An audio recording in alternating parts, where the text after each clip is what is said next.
Hey,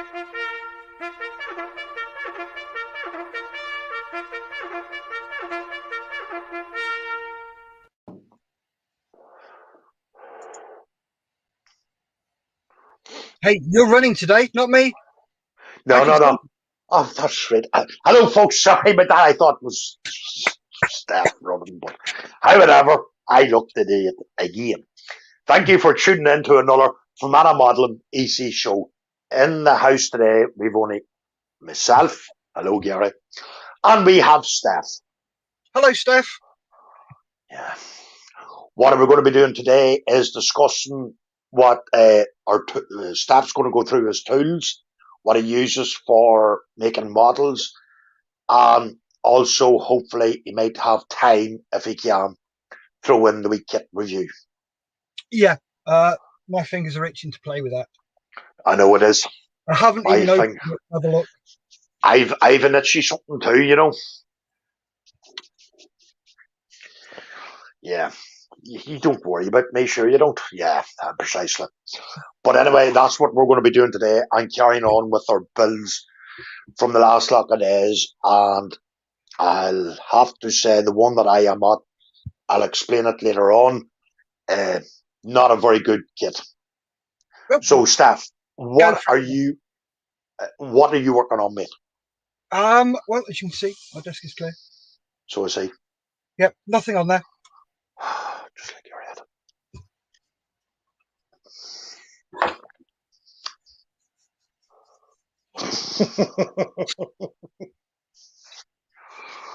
If I get the chance to do some more to this, so just looking at it, there's some weld lines, weld beading or lines or whatever it is on there, and I'll just be doing those all over the shop. And there are two ways of doing those. Where are they gone? You can either you can buy really thin bits of styrene, or you use stretch sprue. Yes. So what you do is you just take a piece of sprue and just flick cameras so I can show you.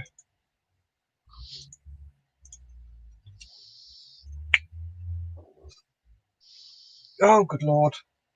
Oh, no, autofocus is off, so I need to flick to that camera. There you go. I'll sort that out in a sec. Just take a piece of sprue, cut a bit off back there, so you got a straight bit, or you can cut the whole length off and just nibble the nubs off, and then gently heat it until it starts to go bendy, then stretch it. Yeah. And you can change that for wires and all sorts. So yeah, that's how you can do. And then you take it, pop it on where the line is, and then just put some glue on. Just slowly put some glue on, and then with a little cocktail stick,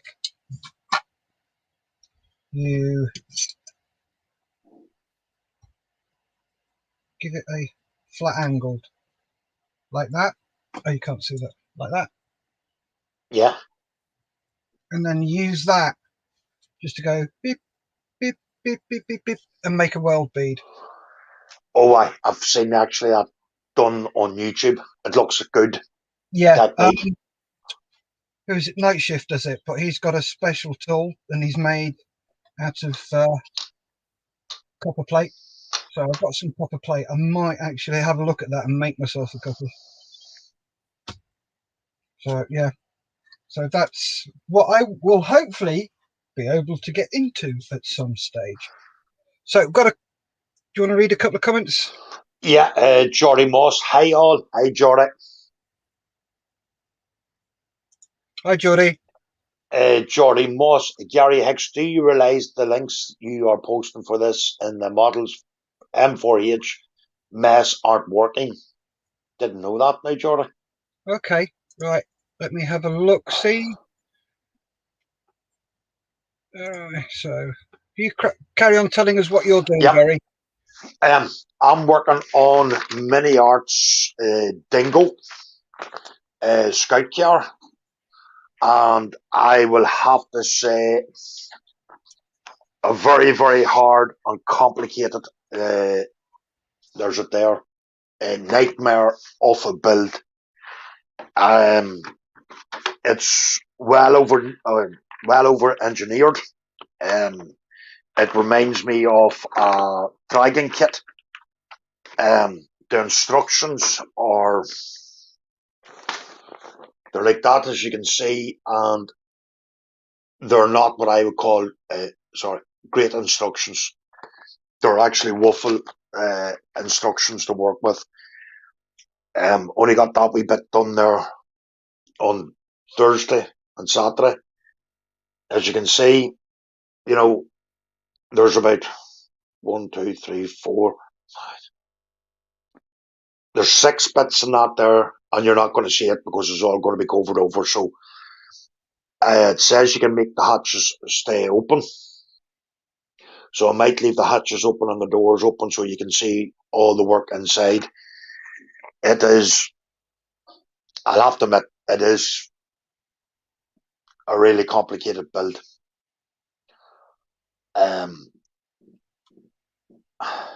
For the price of the kit and everything else, it's not what I thought it was going to be. I heard good reviews online about it, but myself personally speaking, no, I wouldn't recommend this kit unless you're a really good modeler, well into the advanced stages, because this one here is that bad.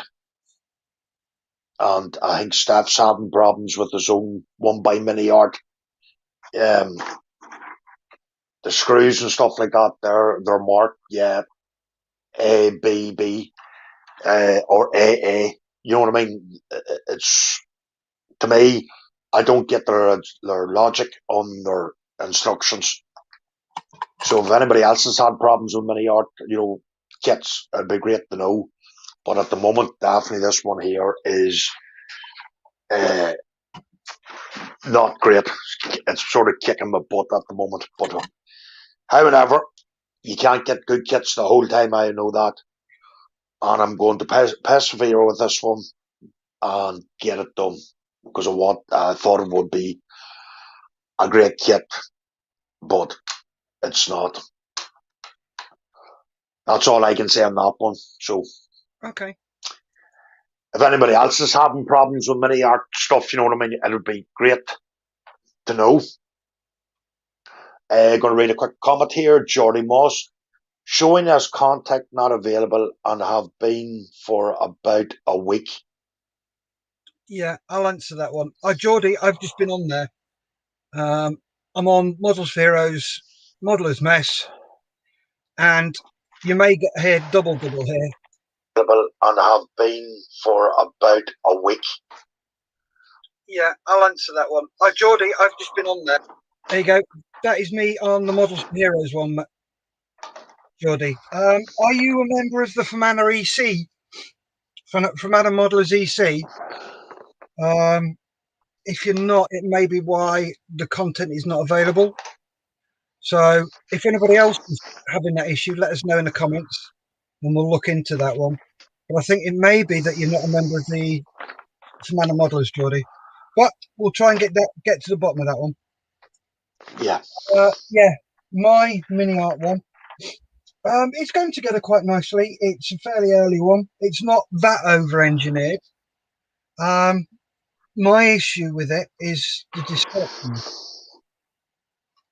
All the sprues do not have a letter on them, and they've got no numbers either. So I've got to sit and look at this and go, oh, I'm working on that bit there. And so I need number 43. So I've got to flick over, find number 43 on here. It doesn't tell you which sprue it's on. So you've got to hunt it down, find it. So there's number 43. You've got to find that sprue. I've used that number 43 already. And then what you have to do is orientate the sprue to the same way that is and go, okay, 43 is up there. or 56 is down there. And you've got to do that, and it is just really, really frustrating and infuriating. But hey, that's me just having a whinge. So, right, do you want me to go through my tools again, Gary? Please, Staff. Okie dokie. Right, tools. So, some of the most important tools I have are, start with snips. Okay, I have about 50 pairs of snips, and I have a really, really good pair here. If I can get this thing off. These are U-style snips. Okay, these are quite expensive. I would suggest, if you think about buying these, make sure you really want to take the hobby up. Otherwise, just get a pair of cheaper pound ones. They will do you well enough. They're great for snipping bits of sprue. So, as I said just now, if you want to do a bit of stretch sprue, they're great for it. But what they tend to do is stress the sprue, whereas these, when you cut the sprue, look at that. That was hardly stressed. That has gone through that like a knife through butter. Yeah, so you can get in close to the bit you want to cut. When you get in close, I always twist it and snip, and I find it comes off a lot better and a lot neater. Some people do it different ways. If some people will actually snip that whole bit off. There, I'm leaving that on because these are handed, so I need those. So they will come in and snip it there, then take that bit off, and then what they'll do is they'll sandal it back. That's just making hard work. That's why I like a really, really good pair of snips. Those were 15 quid from AliExpress, including postage and packaging. But then all I use those for is snipping sprue. Anything else I've got to cut, I use these, or I use my old pair. These ones were about 10 quid, including post and packaging, and I bought them about 18 months ago. And these are starting to get blunt. So 18 months for 10 quid for a damn good pair of snips is well worth it. So yeah, a good set of snips and a cheaper pair of snips. So that's one of the most important things I have. Next, get yourself a good knife. Don't bother with the plastic ended ones because your blade just bend. Okay, your blade bends anyway, but in those plastic ones it bends even more. It'll bend at the base, whereas with a metal one that'll hold it nice and solid. If you're doing cleaning up, I've got a couple. I have two. So I use this one, which is slightly older blade, just for general scraping, cleaning, bits and pieces like this. If I'm doing cutting of cockpit masks or anything like that, I always have a fresh new blade in, because if you don't, it'll rip the paper. That's why I always use a fresh blade if I'm doing any cutting or anything. I use these for PE as well, but that's for local date PE. But yeah, a good knife and a good blade. I use Swan & Morton. I won't use anything else. The cheap ones are what they are, dirt cheap, and they're not very good. It's a false economy. I always use Swan & Morton because they are the best blades on the market. Just be very, very careful because they are stupidly sharp. Trust me, I've cut myself on many occasions. So, snips, knife, good pair of tweezers. Where are we? And is it? Yep. So I got a set of 5 tweezers, again from AliExpress. Pointy ones, very, very pointy ones, angled ones. Where are they? Is that them? No, that's not them. I will find them in a sec. I think that's, no, that's not them. You know it's going to be the last one that I look at, don't you? Yep. There we go. No, it wasn't. Woohoo! And pair like that. Also, pair like that. Always coming useful. And my third hand, a set of reversible tweezers. I used to use these like I use normal tweezers. Don't. These are for gripping and holding, not for placing, because they won't work. If you have to paint something, grip it, place it down, and then I have quite a bit of a shake. So then I put my left hand down and I use my right hand to rest on it. And then I find that I can get a nice unshaky hand. So they are invaluable. I couldn't get on with them to begin with. And then I watched somebody use them properly. And it was like a light going on. It was like, wow, that is, oh, I love them. And they are brilliant. They are a third hand. They are great. So tweezers. Also, these tweezers with the fine things are great if you're into World War I aircraft. They're fantastic to help you with the rigging. Next, what else have I got? Give me a sec. Let me just move some bits and pieces so I can get them out. Supply of cocktail sticks, always handy. These are all my sanding sticks. These are all homemade. I haven't spent I have spent a penny. I haven't spent a lot. I think I spent a £5 on loads of different sandpaper, and that was 2 years ago.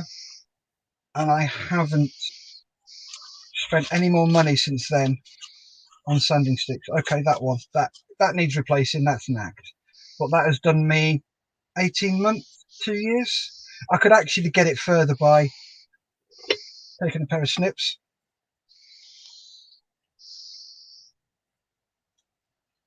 and then going bin, and then that will last me even longer.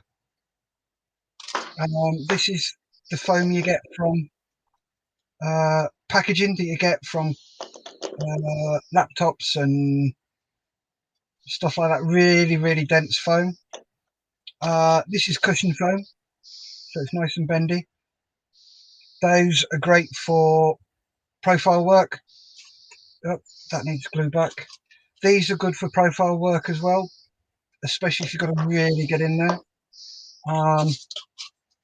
Just basic flat coffee stirrers. What I tend to do is I'll rip that off when it's finished and re-glue it back on. And these are bamboo, and they've got a lozenge profile, and they are great. If you wrap it around that edge, you can get into all the corners and everything. If you want to know how to make them, check out my YouTube channel, Budget Modeler. Goes through how I do them, what you do. It's very, very simple, very, very cost effective, very cheap, and it lasts you a long time. There's also lots of other stuff on there as well if you're interested. So, snips, tweezers, blades, sanders. Also, drill bits. sorry, drills. So that's a pin vise. That's an Archimedes drill. Okay, that's got a big spring on it, and that allows you to spin it rather than having to twist it all the time. Oh yeah, be careful with them. If you have a look at one of my videos, you can actually, I've done it in slow-mo, you can see where I actually drill my finger, and it goes in about that far. Oh, did that hurt? Right down to the bone. Pin vise, just open it up. I've got a couple of these pin vices. There we go. Here's the other one. So that's for larger drill bits. That's for smaller drill bits. So pin vices and Archimedes drill, always useful.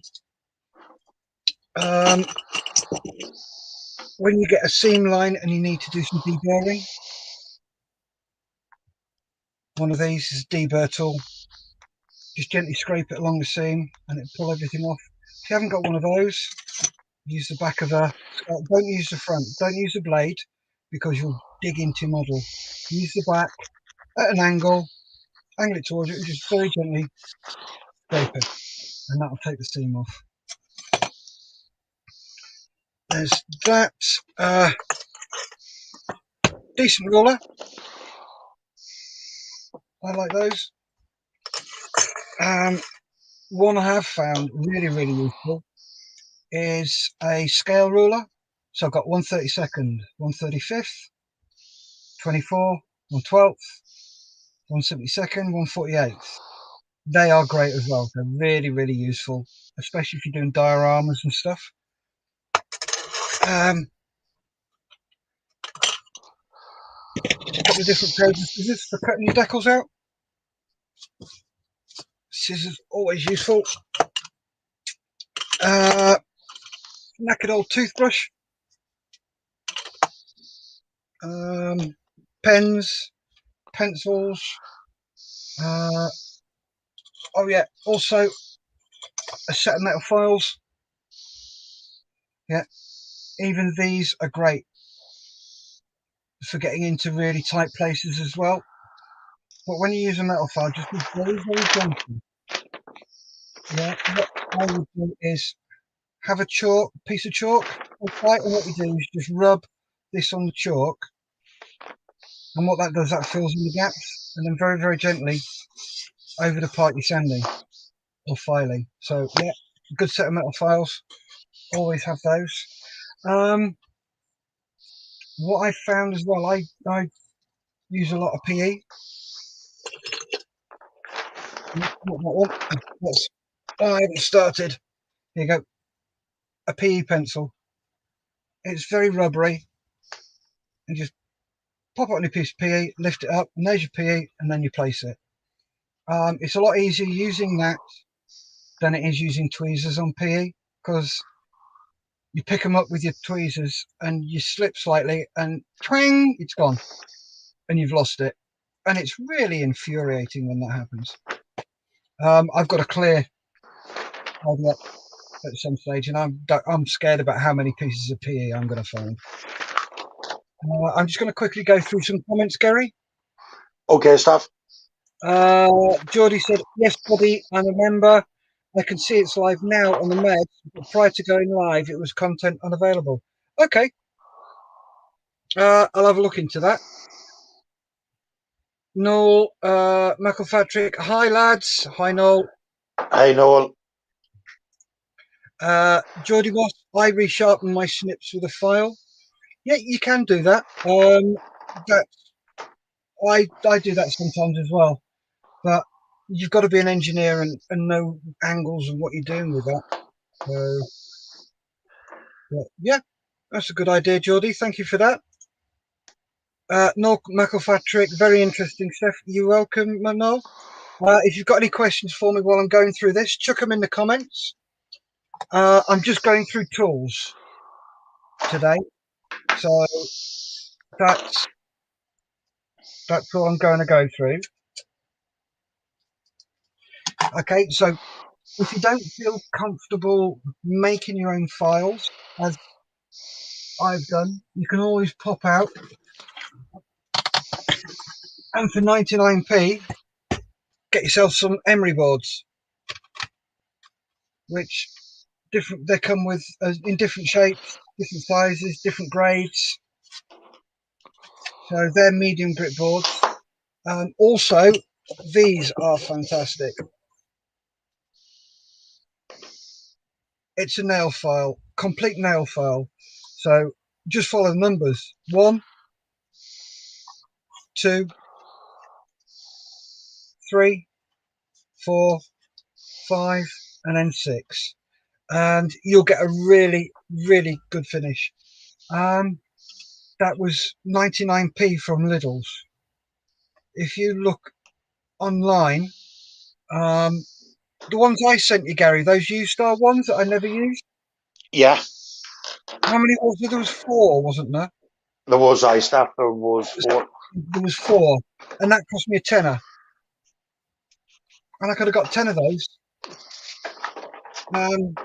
It's just really frustrating that because it's a hobby, manufacturers feel that they can bump the price up and take your money from you, which is, I feel, really unfair. But anyway, I'll go into some more tools now, but these are more if you're into the hobby and if you're really enjoying yourself and you want to get into it more. Micro saws, I swear by this JLC. It's awesome. I've also got some other micro saws that I use if this can't get into it, I'll use these to get into it.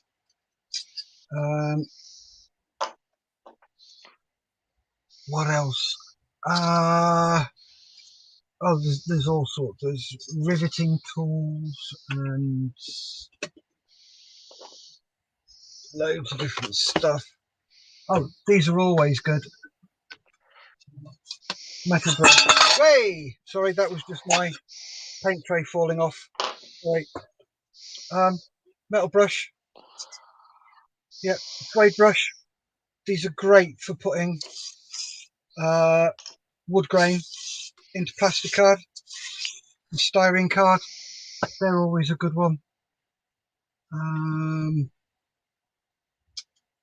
Here we go. Scriber.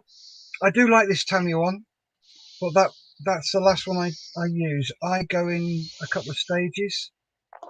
First, I want to mark off where I'm going to go. Then I mark the line with Dymo tape, which means I don't go all over the shop. And what I do is I've got a very, very cheap set of dental picks. These are awesome for scribing. So I'll gently go with those. Then, so I've got some depth. Usually I just go with those, but that's what I mean by a plastic one. You've got metal handle and that plastic is awful. If I have to go deeper, then I'll use this scriber because it takes out more. So, yeah. What else? To go with your pin vise and your Archimedes drill, a set of drill bits. These go down to 0.3. I also use these. These go from 0.1 up to 0.3, and they're what they call PCB drills. So they're normally used on PCB boards. I have a rotary tool, but my rotary tool, I have one of these extension cables. What these do is they allow you to work with it a lot easier rather than holding the whole tool. All you're doing is holding one of these, and I like that a lot. What I have to stress is you do not have to go out and buy all these tools straight away. Your basic tools are a pair of snips, one of those, and some sanding sticks, or just bog standard sandpaper. Yep, they're your basic tools. So you can cut it off. You can, let's use that for an example, sand it down and then just scrape the seam once you've glued it. They're the basic three things you need. Cutting, and sanding. Anything else is when you start to progress in the hobby. You don't need lots of things to start this hobby. Three basic things. And I believe in the future, we are going to be doing a group build between us where we start with a starter kit, and the only thing we're allowed to have is a knife and some sanding paper. So we'll probably do it with just normal bog standard sandpaper, and we will build a starter kit. We will have to use, and probably some cocktail sticks, they'll be allowed, but we will build a model and paint it just using what's in the box. And what comes in the box are a bit of glue, some paints, and a brush. That's it. That's all. So that's what we're going to be looking at in the future. A couple of comments. Julie Owens, afternoon, Gary. Afternoon, Steph. Afternoon, Gary. How are you, Steph? I'm well, thank you, Julie. How are you? Oh, and Gary, how are you? Yeah, right. Yeah, I'm more. So we're going to be doing that, are we, Gary? That yes. Yeah. Yep. Just so we can show you that you don't need to have all these tools. I've got to say that all the tools I've got are ones that I've got over the years. I haven't just gone out and spent hundreds of quid and got them. I've very slowly built them up. Another thing I use is, let's say, bamboo skewer, a barbecue skewer with a crocodile clip on the end. Cut your skewer down to size, put your clip on, and then get a pair of pliers and go squeeze. And that's the part that I use for holding stuff I want to paint. So, for example, I'll show you there. There you go. Oh, you can't see that very well. That's all it does. Just holds apart so I can paint it and spray it, and makes it a lot easier. Right, let me think. Is there anything else that I can add that I've missed, Gary? No, I think that's it all covered, stuff. Cool. So there's the tools that I use. I've got loads of other stuff that I use. That's just my tool set. If you've got any questions about the tools I use, please put them in the comments, and I will try to answer them.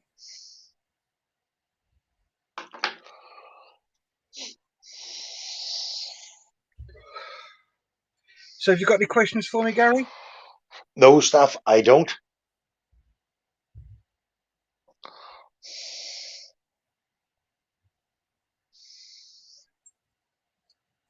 And we're up to date on the comment. Nice. Right, that's 12:30.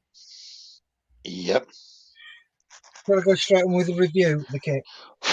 Yeah, if you want the stuff. Mm-hmm. Right then.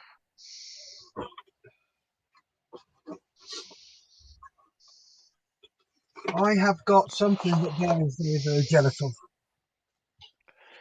Yes. I have got And I bought these from AliExpress, and they cost me the same price. I bought both of them. I'll get to the second one in a bit. For the same price it would cost me to get one. That was including postage and packaging. And it is the main 1/35th Tyrannosaurus series King Tiger with a Porsche turret. Okay, this is Tyrannosaurus series, code TS037, and the box art is gorgeous. You've got colour call out for this one here. You've got all the colours on the outside. On the other side, you've got the winter version with some lovely Zimmerit on there. I don't know whether the Zimmerit's inside because I haven't opened this at all. Bit of spiel about the King Tiger, kit info. So let's ouvre the box. Well, it's jam packed with all the bits. So you've got a nice colour sheet. So I will move the box full of stuff and bring it out bit by bit.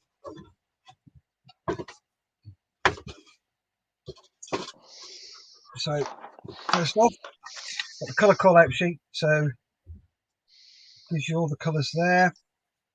And over here, what they are.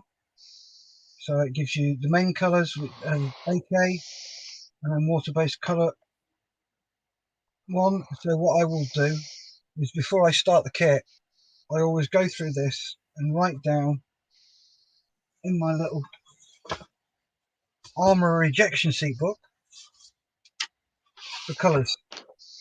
So you can see all the ones that I've done for quite a while, just to make sure I have got the colours. So I will go hunting what colour that is.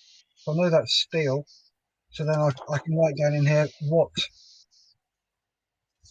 colour I've got. So which one am I doing? That one.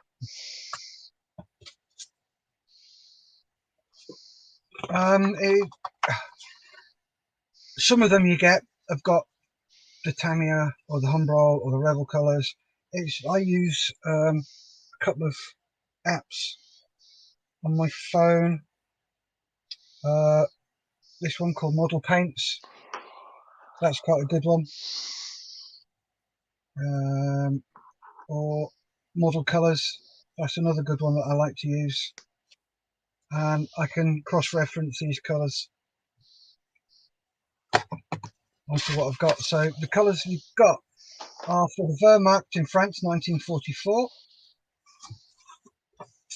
The Wehrmacht in Hungary, 1945. And the Wehrmacht Normandy, 1944. So you've got 3 different variants there that you can use. I like that one. I like that one a lot. So that's the colour call out sheet. Here's the instructions. Gives you a bit of spiel about the King Tiger with a Porsche turret. There is another King Tiger, but it's got what's called the Henschel turret.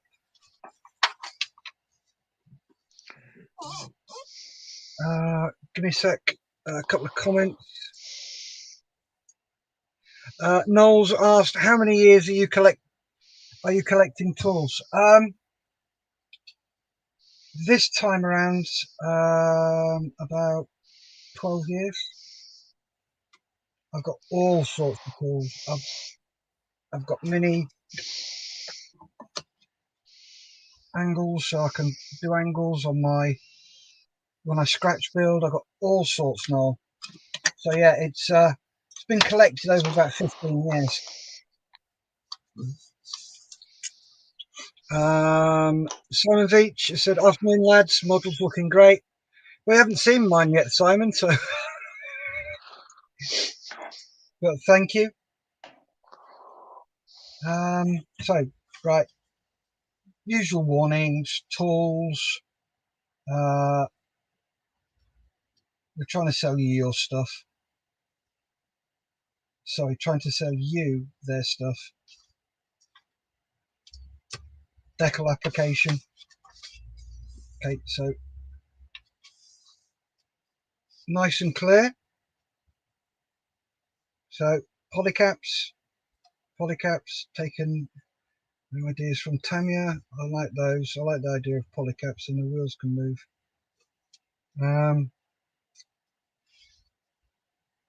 All the information there you need.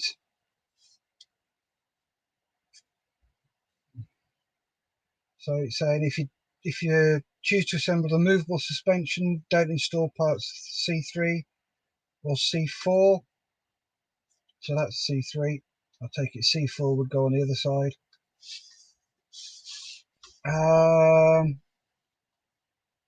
Yeah, it just gives you all the directions. Note the direction of the swing arm. Yep. Don't install part B15 if you're using the movable suspension.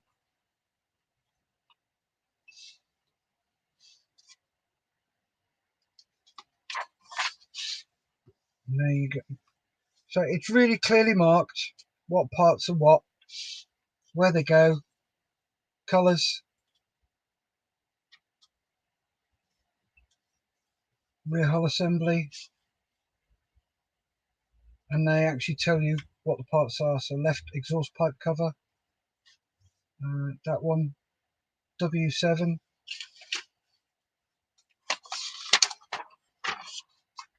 So I think, where's the layout? Oh, it's at the back. So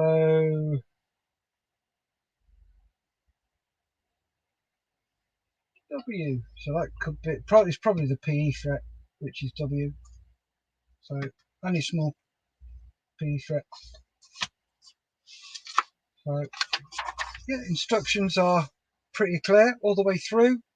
Tells you what to do, how you can do it.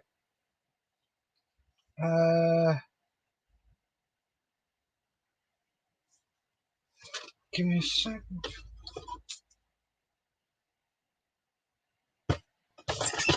As it says here, I think back here as well. Yeah. Oh, yep. If you choose to assemble a movable suspension, don't install part B15. The SPS 038 kit is sold separately. Also, SPS 062 kit is sold separately. So there's certain things that you can make and add to it. Do not mix the left track with the right one. Okay, that's going to be interesting. Don't install part E12 if you're going to do the interior. It says make a hole. 1mm on D4. Is there anything section of the hole? No, there's nothing there. So yeah, it's just really nice, clear, concise. Because I always go through this booklet, the instructions first before I build a kit.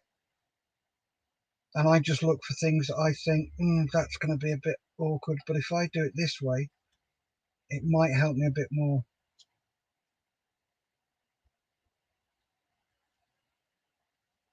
Use F. Okay, I like this. When you get things like this, yeah, it says use F23 and F24 to bend the shape part. So you get your bit of PE, you pop it on there, and then you squeeze it together, and it bends it for you, which is awesome. That's fantastic. So we've done the tracks already, haven't we? Yeah, we have. So yeah, that looks like that's one piece. B27 goes over the top, and then you build them round. So you get one solid section there, and lots of little sections to go round. It's very clearly marked as well. done upper one and C2 this side. It tells you that C1 is opposite. Turret armour. There's the gun. If you choose to assemble the interiors, this step is not applicable, so you ignore that one if you're building the interior as well. Turret top armour assembly, same again. Yep, all fairly straightforward. Lots of small fiddly bits. It's going to be fun. Main gun, the MG, loader's hatch, commander's hatch, main gun, putting it all together on there, and then finally popping it in, and then it gives you your parts, all your parts. So let's have a look at the parts.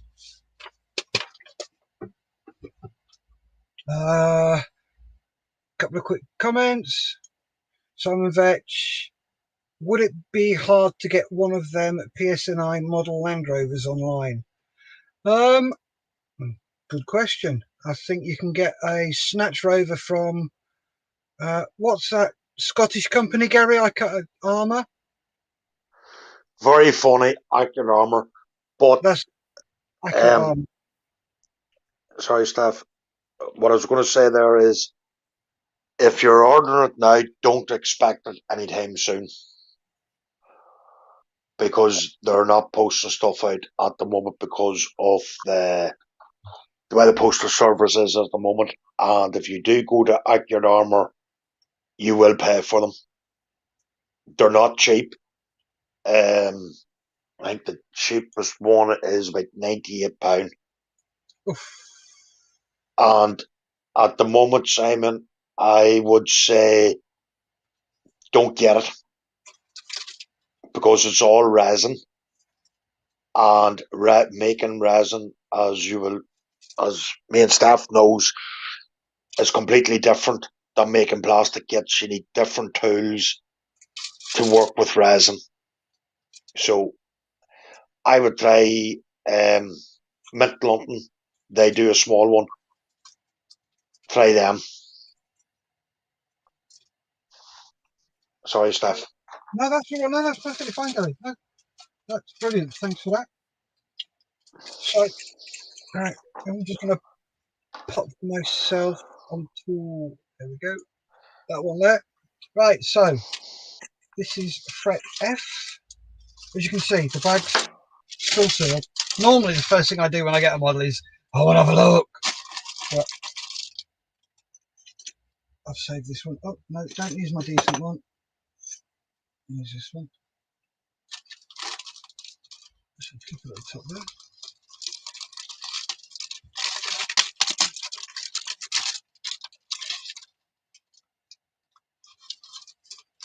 There we go. I can go in the bin.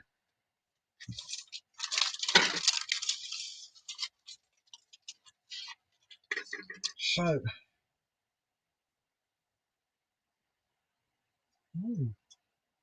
don't know what that bit is. It's got left and right on it. Left and right, I'm not sure.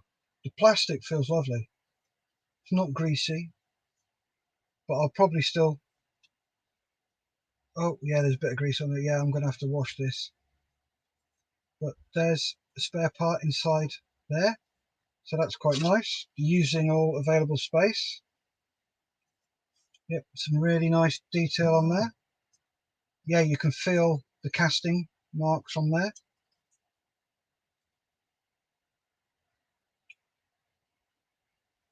So that's quite nice. So I'll have to have a look in a minute what F1 is. Actually, yeah, let's have a look now. Let's find out what F1 is. Oh, it looks like. So, I think it's something to do with the tracks, probably. There we go, F1. Oh, that is a nice idea, that is. What they've done is that there contours the road wheels and the drive sprocket. So you put your tracks on there, do the left one, use F1 to shape the track upper section. Yep, so it's got left and right, which ones go where, and that just drops in there and that sits there. That is a cracking idea. I like that idea a lot. And there's the one for bending your PE as well. They're brilliant ideas, Gary, aren't they? Oh, he's on mute. Yes, they are. Do you know what it's actually called, Steph? What? A jig. Yes, I know what it's called. All right. I just hope maybe you didn't know what it was called. Sorry. Nope, I do know. Yep, I just hadn't thought of saying the actual word. Yes, they're a cracking jig. Yeah, so there you go. That's what they are. And they're great ideas. You know, when you watch this and you hear some of the people who are commentating and doing the kit reviews, why do they chunter on about how it's packed?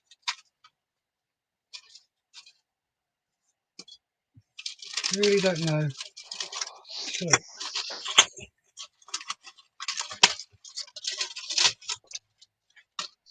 okay, there's the cables. I think I might swap these out, these cables.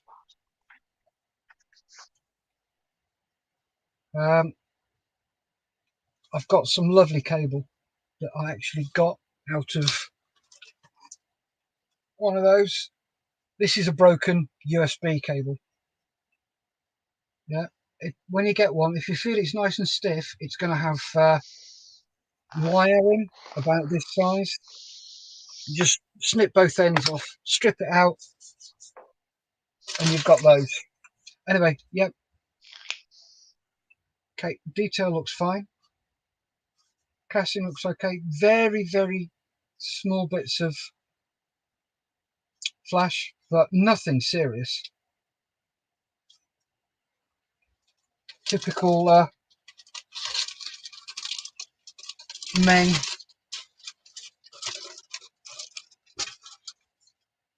Not printing. What do they do, Gary? Remind me. It's not casting. God, What's that? For what, Steph? For this, for the screws. Moulding, injection moulding. Yeah. So, yeah, typical men injection moulding. Absolutely cracking.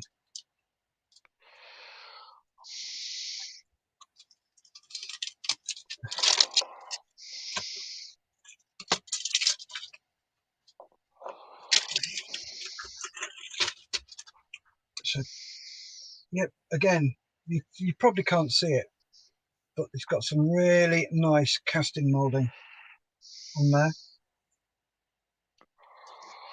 Excellent detail. I don't know whether you can see that wood grain on the box. Yeah, there you go. You've even got wood grain on the box.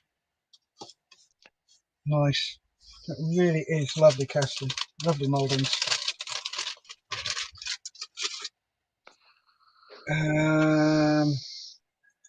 Simon says, that's great, lads. I'm trying to get models that are from Northern Ireland Forces, past i.e. PSNI Land Rover to Army Snatch Land Rover, which I've made, but I'm going to try to get the Riot vehicle model and Riot water tanker. Ooh, nice. Oh, here we go. Here's the dreaded horrible bit. The tracks.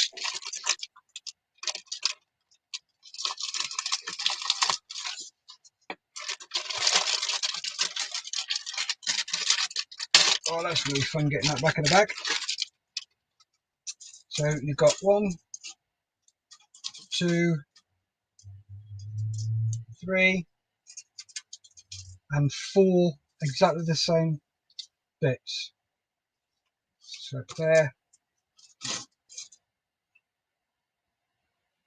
Again, plastic is really nicely molded.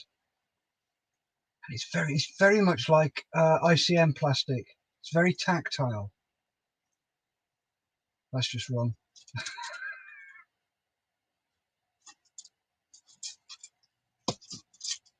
Is it wrong for me to feel that that plastic is really tactile? No. I'm not the only one who does that then. Yeah.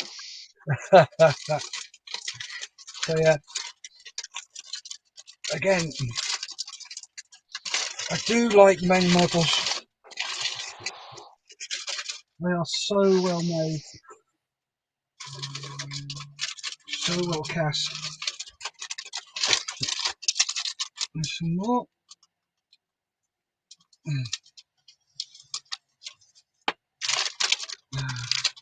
This is sprue A. Two of these. So that's got drive wheels and bits and pieces on, but again, really nicely moulded. Really little bit. There's hardly any. And the thing is though, I'm saying it because there's hardly any of it, but there's a little bit of flash on there. Okay, that's really annoying, you know. There we go, that's gone. And it's the same on this part. Yeah, a bit of flash on the same part. But yeah, it's just very little flash on here. Very little.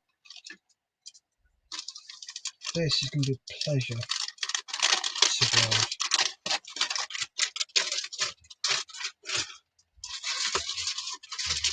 Okay. I'm getting down to the whole parts.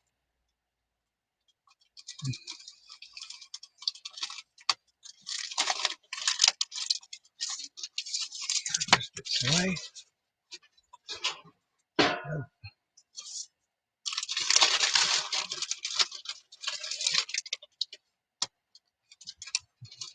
So as you can see, they've moulded stuff inside as well to use up available space. That is really quite nice. Again, lovely moulding, crisp and clean moulding. Also, you've got some casting marks on it, which is really nice. Okay, gonna have to have a look at doors. Have got a couple of ejection marks on them, but apart from those on there, yeah, again, very little flash.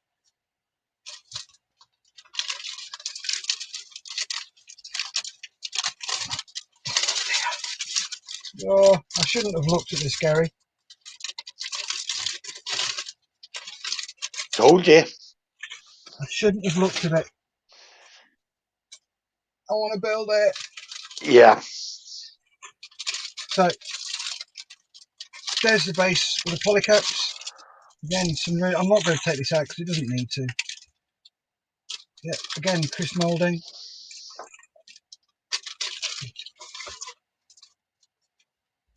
There's PE.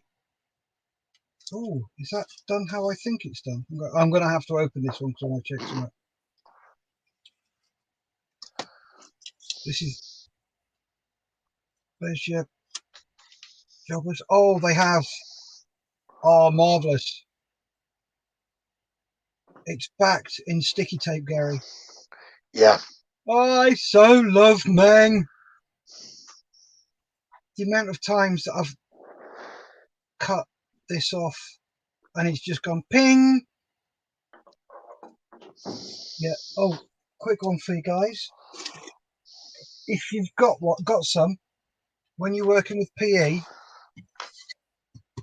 glass sheet, that on there, and when you cut it, your PE won't bend.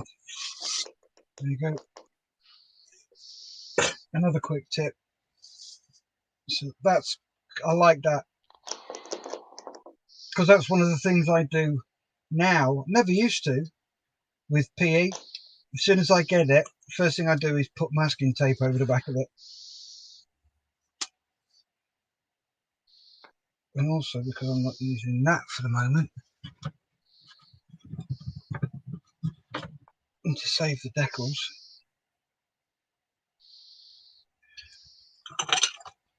a little bit of masking tape. One will do. Hold that down.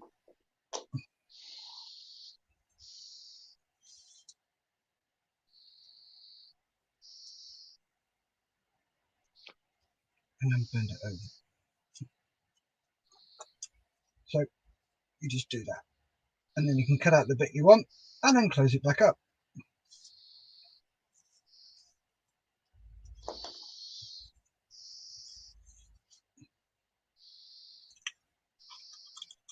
There we go. So that's the PE and the decals. Decals look good as well. Got some clear parts. I'm going to keep these in a bag as well for the viewing ports and everything. And then the bit that I really, really like, you get a metal barrel. Oh, nice.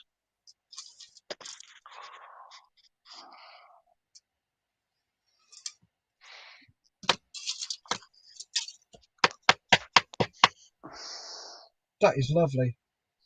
So the first thing I have to do with that is mask it. No, not mask it, prime it in metal primer. So that is Meng's King Tiger with a Porsche turret. Very nice stuff. You also get this. Streng geheim. What is that? It's a map of Aramosh.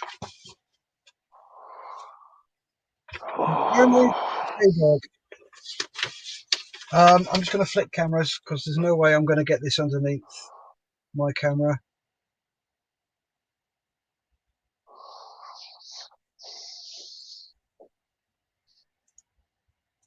There we go. It's 1 to 50,000. There you go, Gary. Oh, nice. Yep. That would look well framed. Yes. You know what I'm going to have to do now, don't you? No? What are you going to have to do? Do you know I'm going to have to buy one? Oh, well. Thank you. You're welcome. Right, then let me just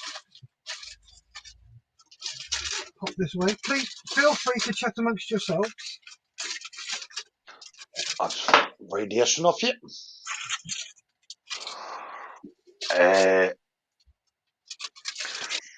Going to read a quick comment here. Simon Veitch. The last model which I just finished was the RLNI rescue boat. Nice.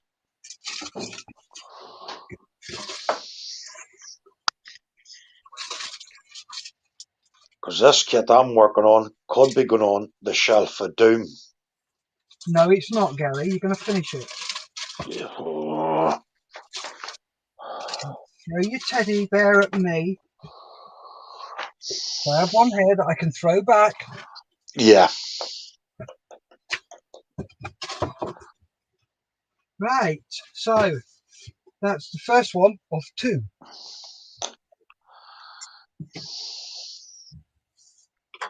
So next, here we have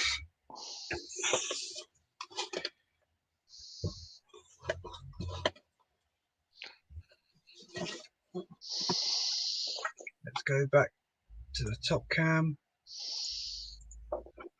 Meng's King Tiger Porsche turret interior set. This is SPS 062, which means I'll probably have to go out and buy SPS 038, which is the workable tracks. So exactly the same.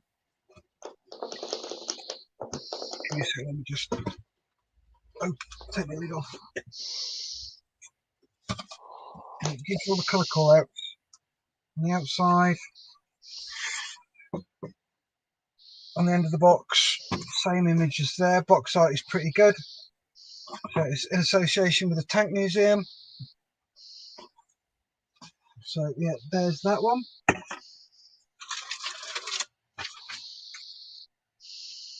Oh my giddy aunt. Jesus Christ.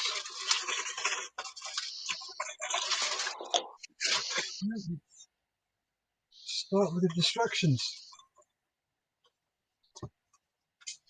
So, Mengs, King Tiger with a Porsche turret, the interior set. So look, the colour call out at the back. There's your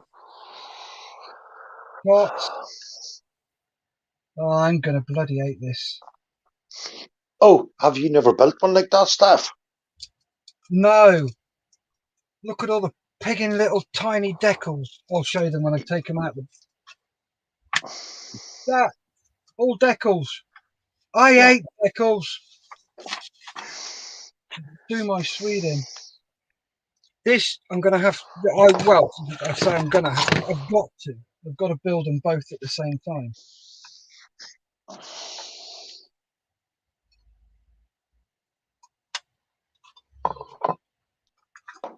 So, as usual,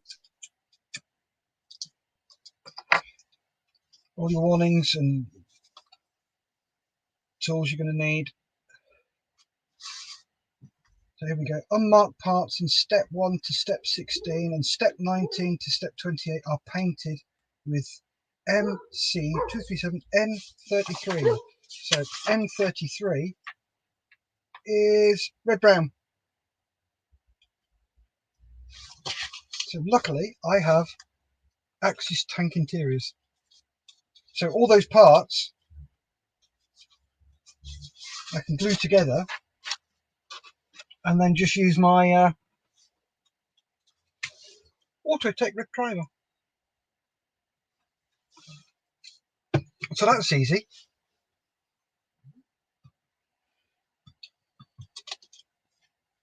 Attaching lower parts to the hull. For the assembly of all exterior parts, please refer to the corresponding steps in the TS037 instruction manual.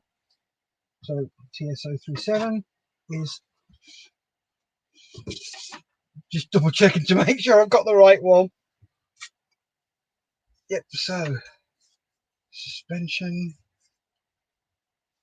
Okay, you've got a piece of PE there, which you've got to wrap around the wheel and the brake drum. So it's the left and right hull interior parts. Hull interior parts, hydraulic shock absorber.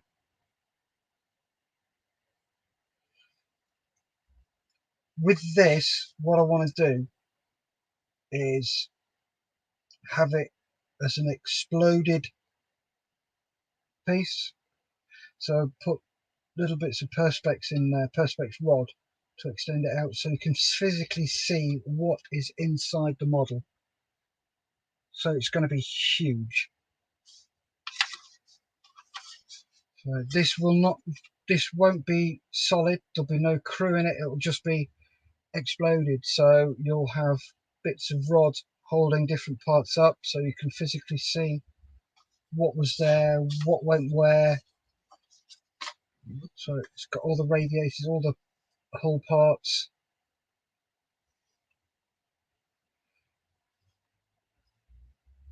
All the different colour call outs for different parts. So all these are hull red. And storage containers. So which one, what was it? So it was steps 1 to 16 and steps 19 to 28 are red brown. This is looking like a cracking kit. It's one of those that my fingers are itching. So the engine compartment bulkhead assembly, N19, so that's going in there. So there's the crew compartment, and the back bit's the engine compartment.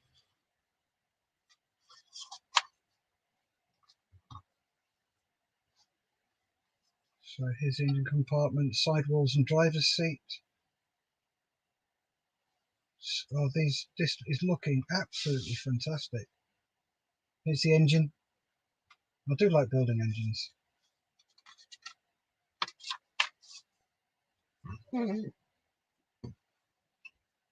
They are fun to build. Okay, so I'm going to have to go through this and highlight any things like that. So that's a decal that's got to go on there. So I'll go through and I'll highlight the decals in a highlighter, different colours for different things. So for painting colours, because what I tend to do is once I've done something, I will then cross it off.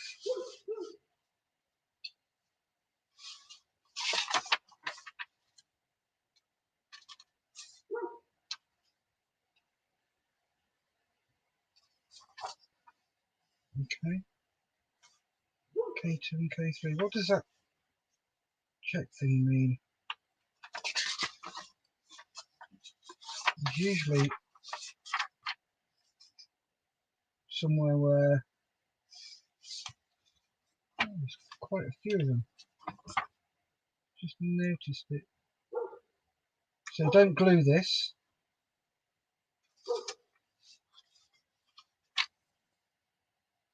Where the hell is that?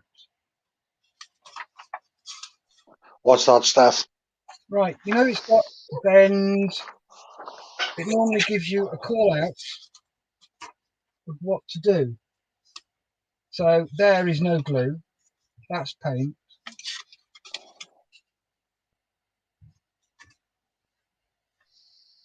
What I've noticed here is, there you go, that. Can you see that mark there? That one there? Yeah. Not sure what that means. And normally they will give you an idea of which ones mean what. So let me have a look in the other one.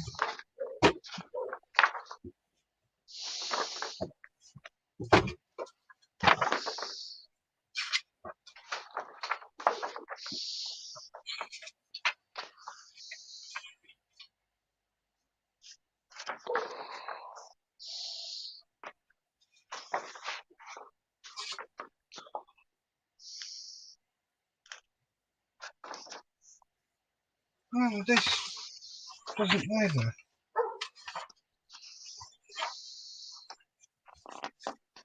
No, it's got it on there as well. What it means. Oh, I'll do some research and find out what that means.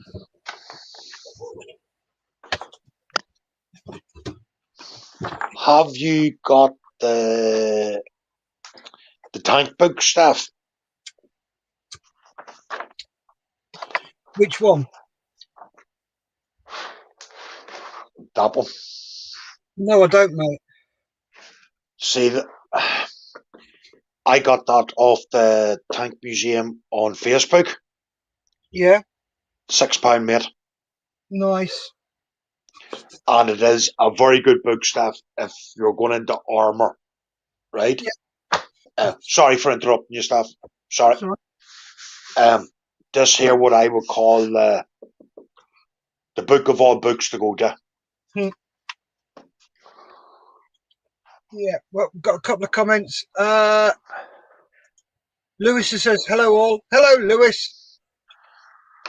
Hello, Lewis. And he says, is that the King Tiger, Steph? Yes, it is, mate. It's Meng's King Tiger with a Porsche turret and the interior set. Not speaking. So, yeah, I'm going to have to find out what that means.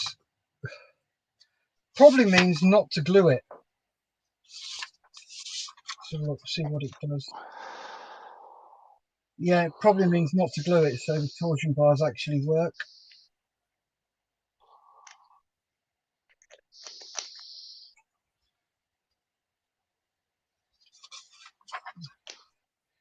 So this will be a very, very clean model. It won't be weathered at all. So, yep, done that. Done the engine.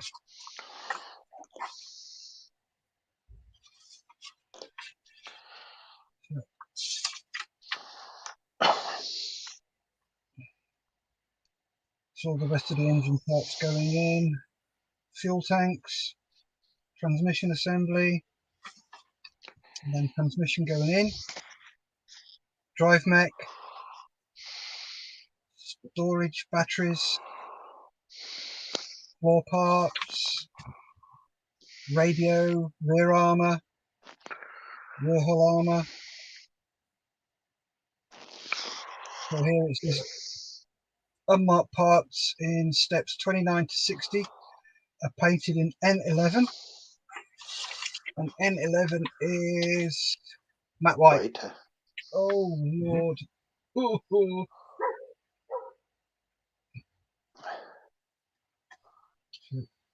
Yeah. Ammo rack assemblies. All the ammunition that goes in.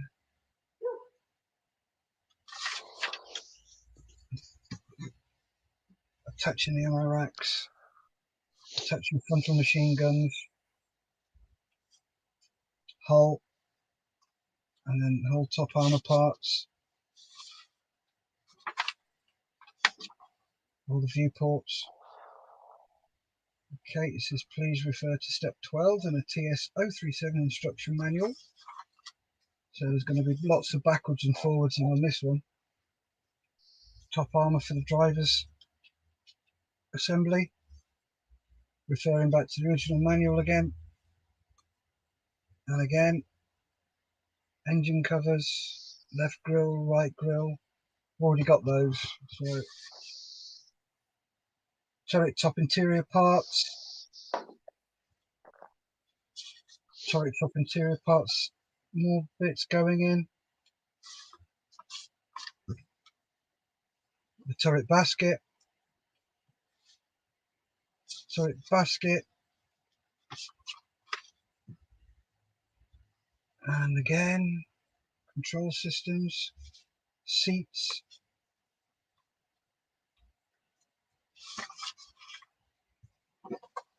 turret interior parts again, main gun assembly,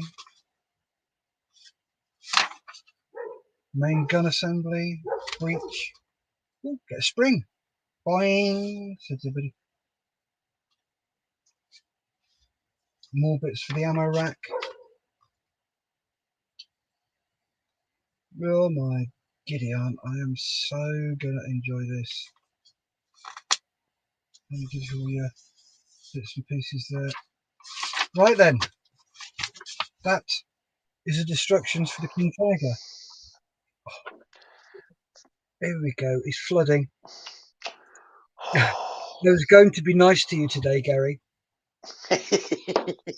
Thank you. It also says, has your book got lots of pics in, Gary? Yes, it does. Is it not the symbol at the top of that box, Steph? No, it's not. And you've probably answered this question, but how much is that kit, Steph? I got it from AliExpress. I got both of them.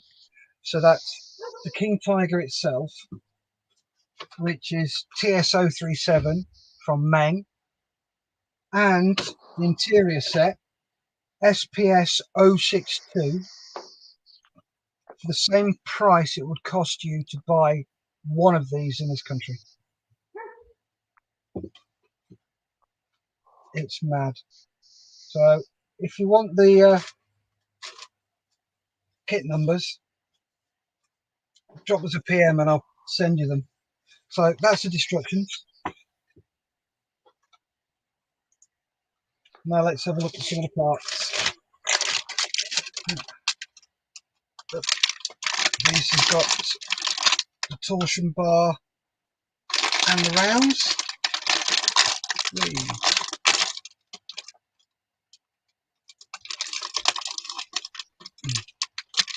Oh, good lord.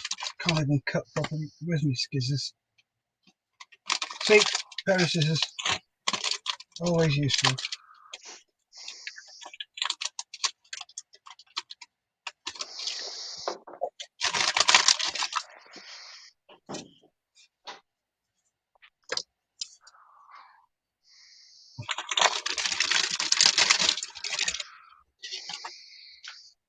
So there we go.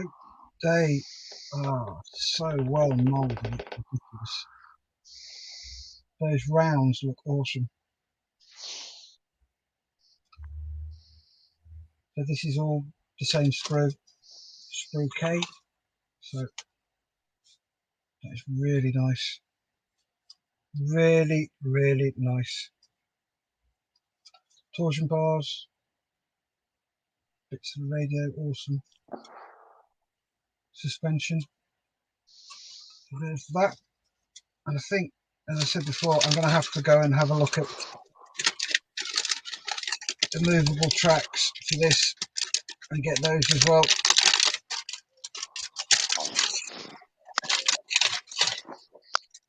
Yep, be careful you don't pull that off. Oh no, that's perfectly well attached. Right, so there's that one. Next one is sprue S.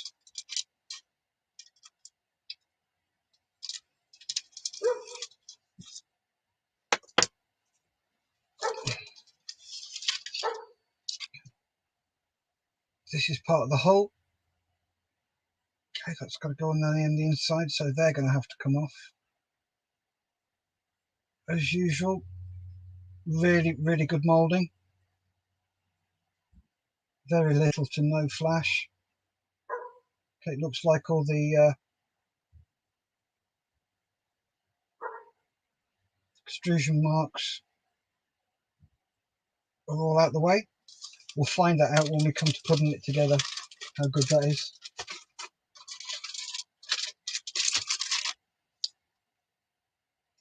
This is sprue J. There's two of these by the look of it.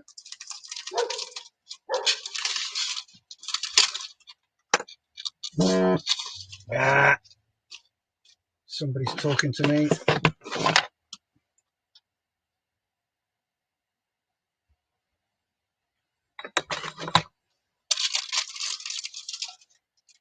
So there we go. Put that one there.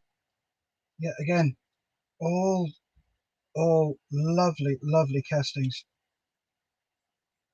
Extrusion marks all out the way. Should hopefully not interfere.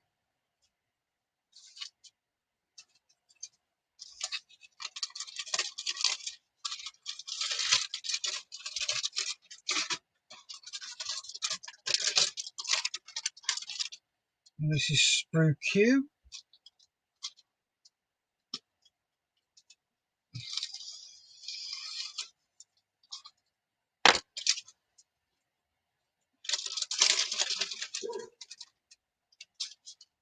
Exhaust system, part of the engine. Again, wiring. And that is just fantastic.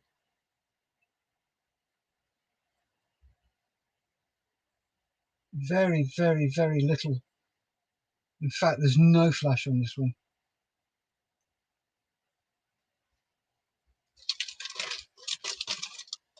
Again, lovely moulding.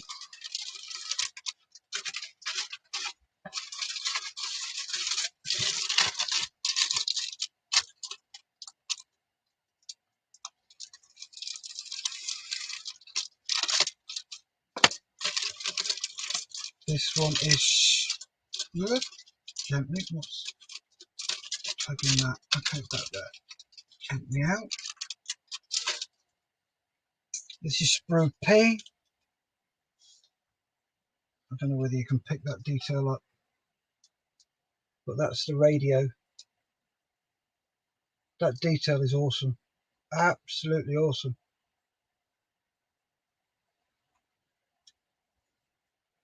Oh, this is just mad. You won't be able to pick that up, will you? You might be able to. So, no, but that is checkerboard. You know, the flooring. That's even got all the little pimples on it. Oh, absolutely stunning mouldings. Gary, Steph, I would advise you not to buy this, mate. you see, I did build Tackham's one. You won't enjoy this one, mate. No.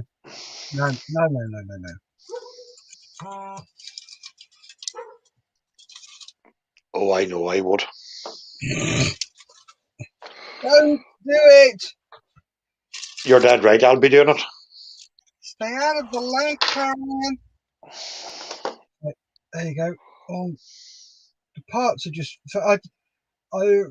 Yeah. I'm just absolutely gobsmacked because this is the first time I've got this out and looked at it. Because I haven't. You can see I haven't opened the packages. Oh, it's just the detail is so crisp and so fine.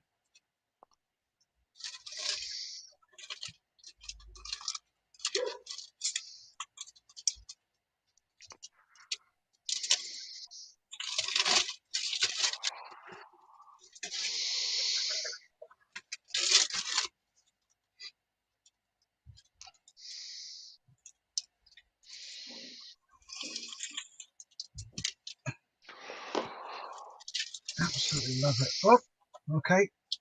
Found the spring.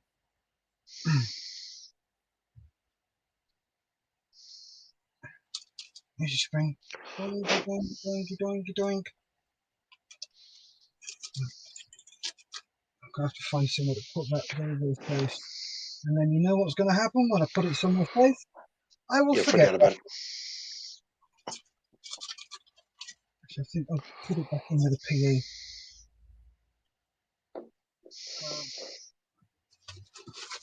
Just grab a baggie. So that's the PE and the spring. So again, up. Oh, no. Oh, that's disgusting. How dare they? Look at the flash on there. Yeah, there's quite a bit of flash on there, but hey, after the lack of flash everywhere else, you can accept that bit. Oh, I hate those parts. Really fine piping because I always snap them.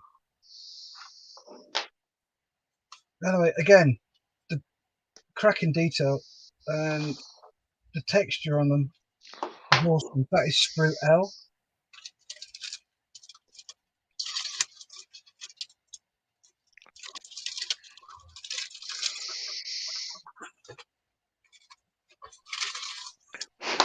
Last sprue.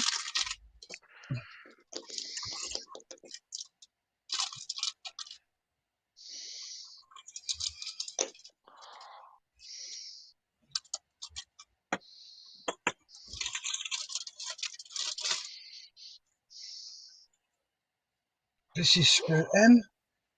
It's got the rear bulkhead for the engine and everything. It's got that detail is just awesome. Awesome. I think there may be a little wash on it just to bring out all the fine detail on there, but that'll be it. There'll be. I don't want to do any heavy weathering on it. It's just too gorgeous to have this all closed up. Right, there's all the screws. Now for the last bit, the decals and the PE.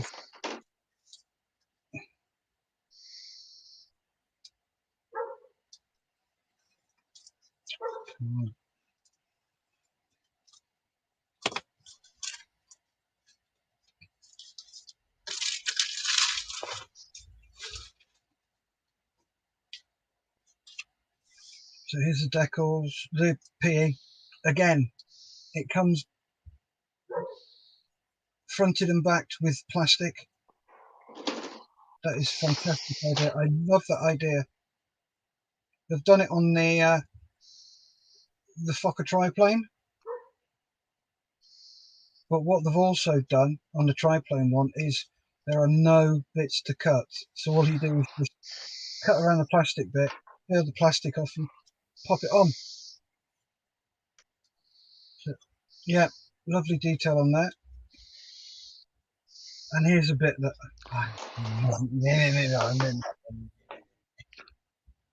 how many decals? I hate decals. It's only numbered up to 26.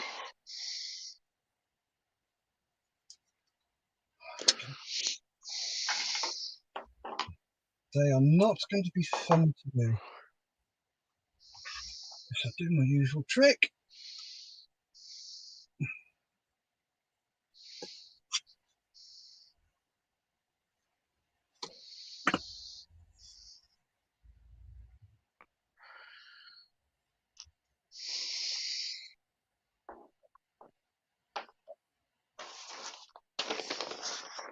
So there you have it. That is Meng's King Tiger with a Porsche turret, exterior and interior model kit. Gary, Staff. is it wrong for me to say they got a partial? What?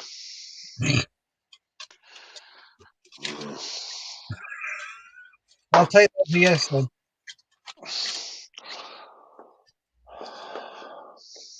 So that is that. So thank you very much for your patience, guys. There's been 5 people watching all the way through. Lewis says, is it one for 35th scale? Yes, it is, Lewis. And will you do it after your paper model, Gary? No, any excuse not to do his paper model. Paper model will be done when I decide it's going to be done. And when will that be, Gary? This time next year. Yeah, right. I'd nearly do it instead of doing this dingo gear. There you go. You heard it, Lewis. Put the dingo tail to one side for a couple of days. Only take you a couple of days, Gary. It won't take you long. I've no PVA glue, that's the only thing. Actually, I'll send you some over. I've got loads spare. No, it's quite all right. No, you're all right. Julie, if you're listening, I know Asda do some great PVA. Lisa swears by it. It's brilliant, the clear stuff. It's all out of stock.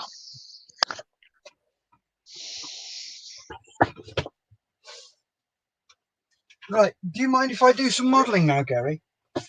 Yeah. Well, you go with stuff. Thank you very much. Model making trucker, LOL. That's lean over laughing, Gary. That's an acronym. Yeah, That's an acronym, not an acronym. Oh, even I can't say it properly.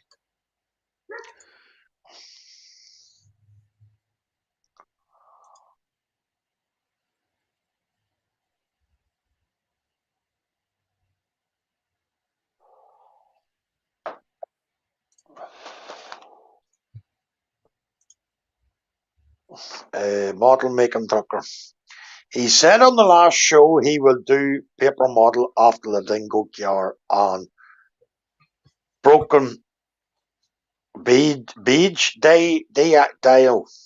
Beige dio, and that should actually read broken bridge dio even. Who said anything about a broken bridge?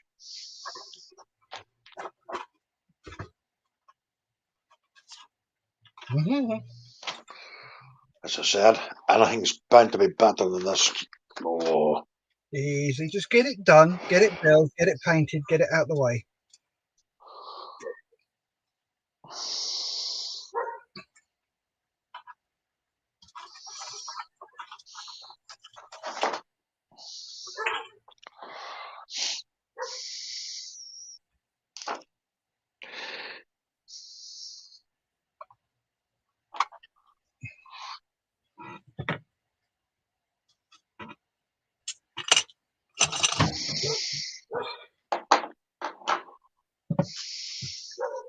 So is it going all right, Gary? What have you got done today then? Very little. Yeah?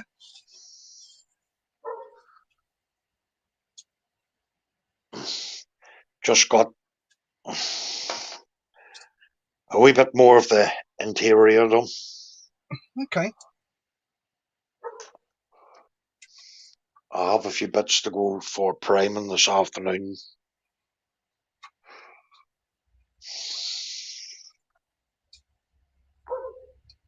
You make it sound like you've got to send it out. It does. I has to go out for about a couple of months.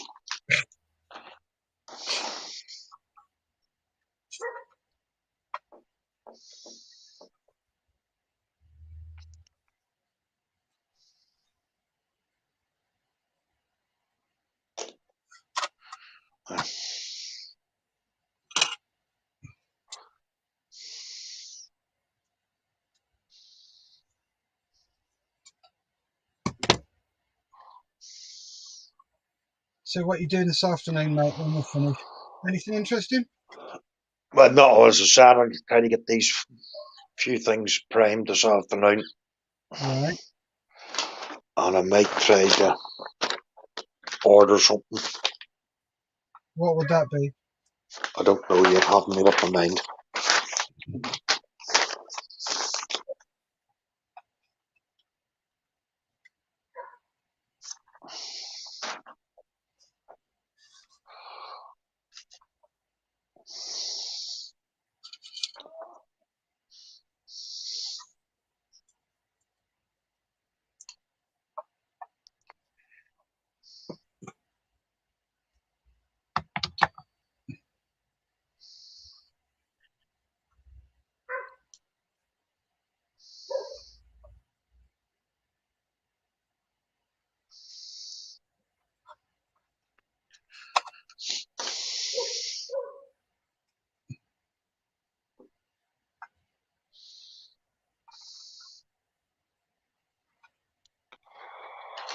Tack, I'm doing this, one of those as well. Yeah? Yeah. Cool.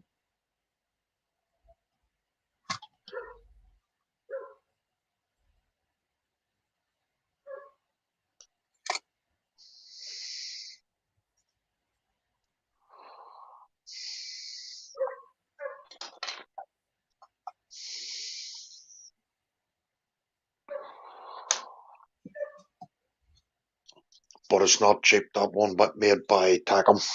No, Tackham aren't really that cheap at all.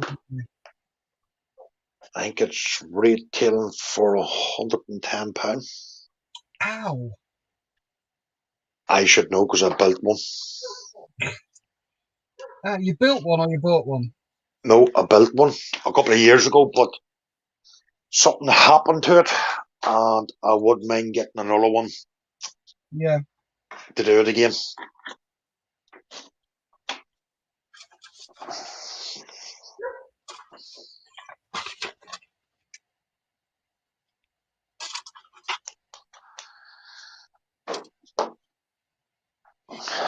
Going to read a comment here. Model making trucker. Gary, you're like a machine when I comes to building models. You have them done in super fast time and high standard. That's a compliment, Gary. Thank you, Lewis. Model making trucker. What type of tracks or are they on the Tiger? They are a mixture. Give me a sec. It would have to ask it now after I've done it. Yeah. They are links, but there are certain sections of them that are just straight tracks. You get a jig with it that allows you to create the bend in it. You've got a section track that's just straight, already pre-molded, and then you've got another section of the track that goes on the bottom, one on the top, and then you've got just the links themselves that you've got to do.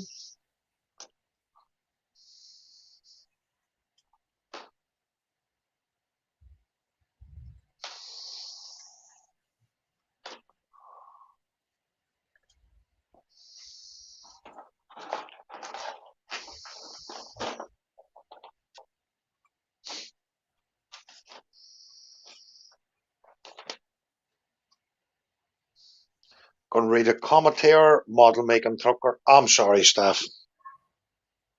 Yeah, don't worry about it, Lewis. The proverbial happens.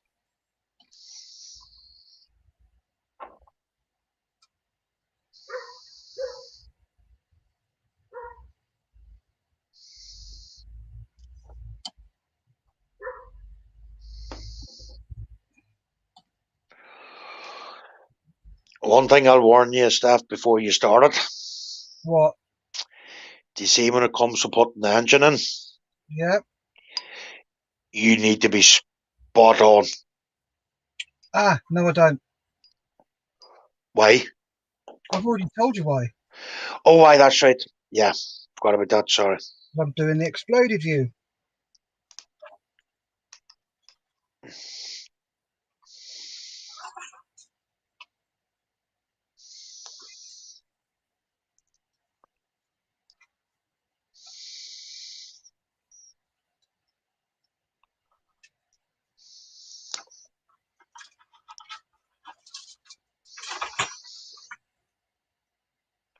It's actually nice to do some modelling.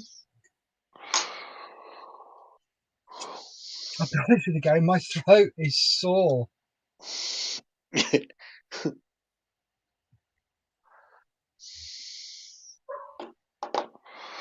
I'll do another one on Sunday. Okay. What are you going to do on Sunday? I will do the radiation monitoring station belonging to the Chernobyl one. Oh, nice. The first one.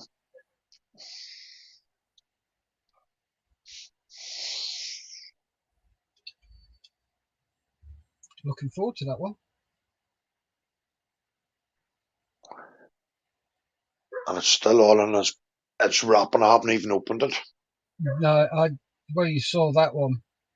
I've been itching to open that for ages. I thought, no, Gary will probably want to see it. I bet you within at least 6 hours he's going to brought himself on. I'm putting money on it. Less. 10 minutes? As soon as I come off the show, bang, eBay, here I come. No, do not go on eBay. No, I think I'll try AliExpress, as you said. Yeah. I'll ping you the numbers. Cheers, Steph. Graded a couple of comments here. Model making trucker. What have you buying today, Gary? As you know, I'm going to be buying after the shows. Model making trucker. Model making trucker. You know what's good for a sore throat, Steph? Go on then. Chocolate.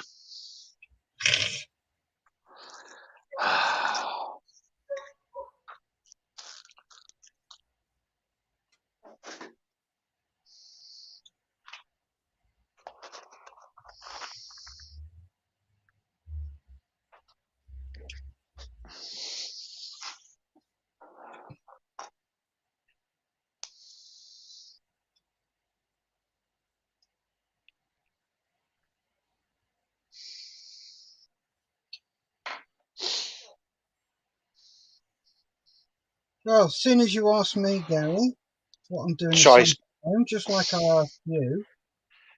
Sorry, Steph. No, that's all right. Typical Jack Grunt. Thank you. You're welcome. So, Steph, what are you doing this afternoon? This afternoon, I mainly be editing a video.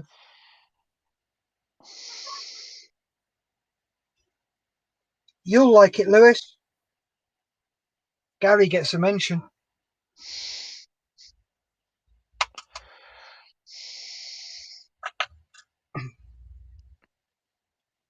Gary's going to love it. Oh, I dread to think.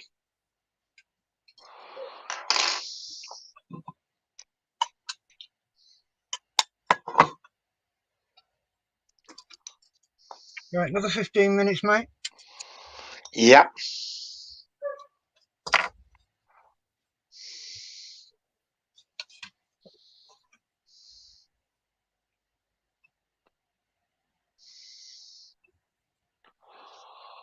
Them 2 hours wasn't long enough. No, they weren't, were they?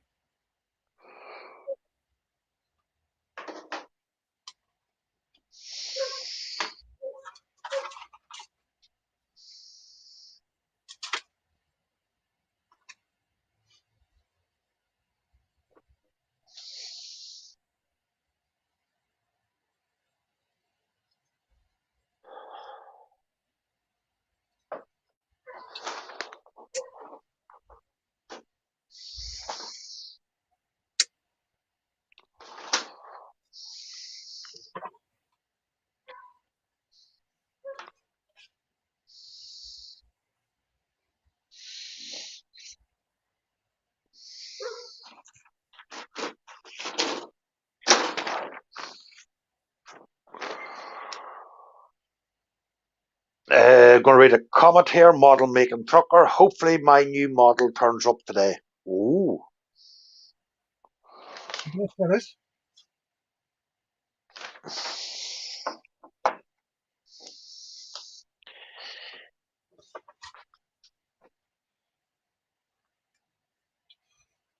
Here you go. This is where my third hand comes into play. Your third what? The reverse tweezers. Oh, aye.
Going to read a comment here. Model making trucker. It's a 148. All will be revealed on the 48-hour group build for Oh, James. no. Yeah. Oh, why?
up to the last 10 minutes. Yep.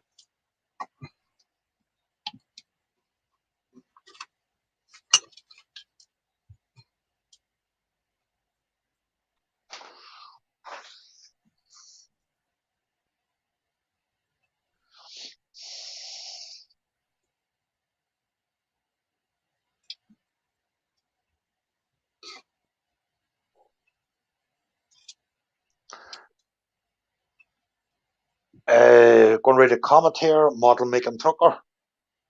Would to do the 148 U-boat, but not said no again.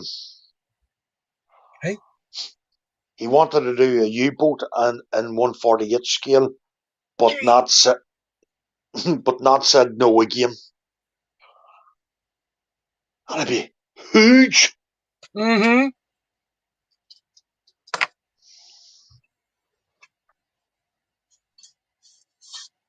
Doesn't go small, does he? No, he doesn't.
Going to read a comment out again.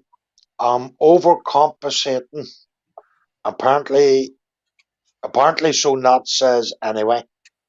Huh. Just for you, Gary. Very funny, Lewis. Acronyms or whatever they're called. Acronyms. Yeah.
Coming up to the last minute of the show.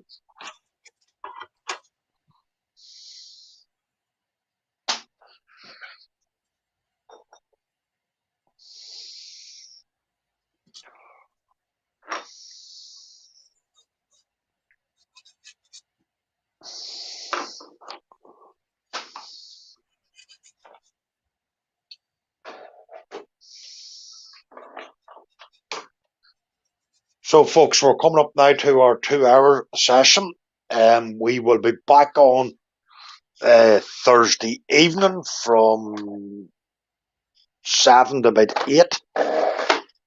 And if you would like to say goodbye, Steph. Goodbye, Steph. And it's a goodbye from me, folks. And thank you very much for tuning in. And it's a goodbye from him. Thank you, folks. Guys. Yeah, remember, stay safe, keep modelling.